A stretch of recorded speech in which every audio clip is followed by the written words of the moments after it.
Hi, trumpet fellows. We got some more work to do today, so we're looking at number 70 in Pottag's Preparatory Melodies to Solo Work. This one says largo, and I've said many times I don't like to play slowly. And whenever I have a student says I'm not good at that or I don't like that, that immediately makes me realize, so they're not probably working on that. So here's a simple formula. The things you don't like, the things that you are kind of dread a little bit, the things that you know that you're not good at, work on them over time, gradually, steadily, to improve them until it's like, oh boy, I get to do this. So I'm going to try and bring some of that attitude to playing this particular largo for you.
That's kind of nice. Short and sweet. Now, something funny happened, and you already know what it is if you were following closely.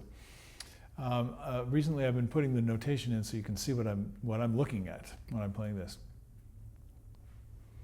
And I played something completely made up. It didn't have anything to do with the music at all. At the beginning of the second line, I don't even know what I did.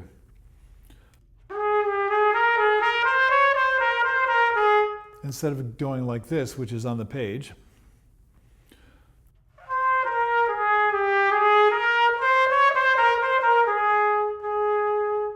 I played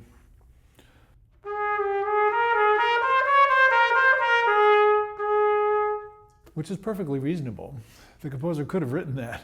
I don't actually know where that came from, but this actually brings up an interesting point. When we're playing well, and we're not struggling with the trumpet, we're not thinking about what we're doing physically. We're kind of free. And you especially notice this if you're a soloist, if you're prepared, especially works to perform in public by memory, and you've done that many times, then you can be playing more freely out of your musical mind. If you're a jazz improvisational artist, you are playing out of your musical mind. There's nothing in the way. Your imagination is dynamic and flowing, flows from one thing to the next. And this is what is so interesting, engaging about listening to really great improvisatory performances. In a completely different genre, you might say, people used to travel from all over the world and follow a particular band. Of course, this happens with more than one band, but the Grateful Dead is the most famous band that this is known for. And they're called the Deadheads, and they would follow the band around. So whenever they would perform, they would travel wherever in the world they were performing and attend the concert. I think a big draw there was a lot of their music was improvisatory. Just like with jazz, they had a head, they had a basic melody, they had a basic hook, like in all pop music. They had lyrics, things that were sung. But then there were long periods of time when the artists were improvising, and you never knew what was going to happen. And sometimes some just magical musical things happened when they were playing. So that brings me back to what I just experienced. I wasn't intending that. I was just in the music, and I stopped paying attention to the notes I was supposed to play on the page, and that's what came out. Now, that doesn't make it okay, because if I played that and I was supposed to be recording somebody else's music and I played the wrong notes, the composer might get upset. But most of the time, you're actually trying to tap into that improvisatory style of playing. when we play any etudes, it can either be done as an exercise or it can be done as kind of a playing directly from your musical imagination. So I hope you got a little bit of that on this one. Now I can talk about technical things. I'll just mention one and then I'll leave you to ponder this and hopefully work on it.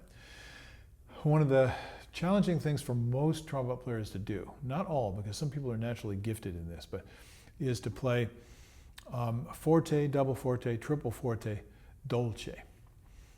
In other words, with a sweet singing sound.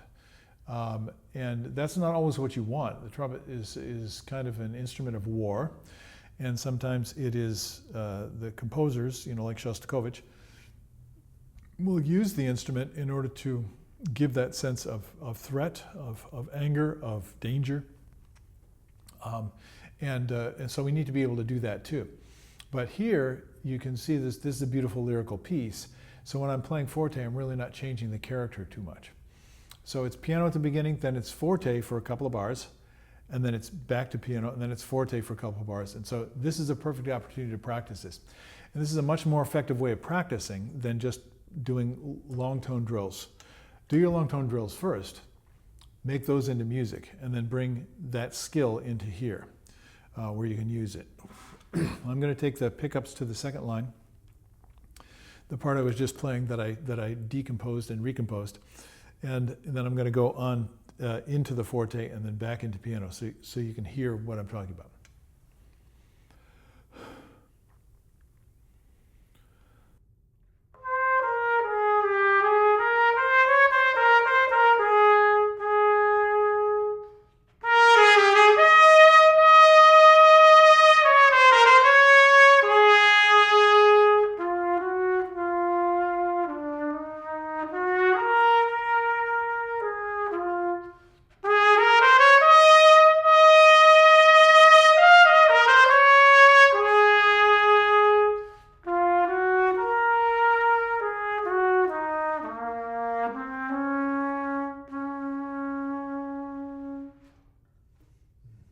So I hope you can have fun with this kind of thing. Enjoy the process. Enjoy what you were able to do. Consider it kind of a vacation from some of the other kind of work that you may have to do.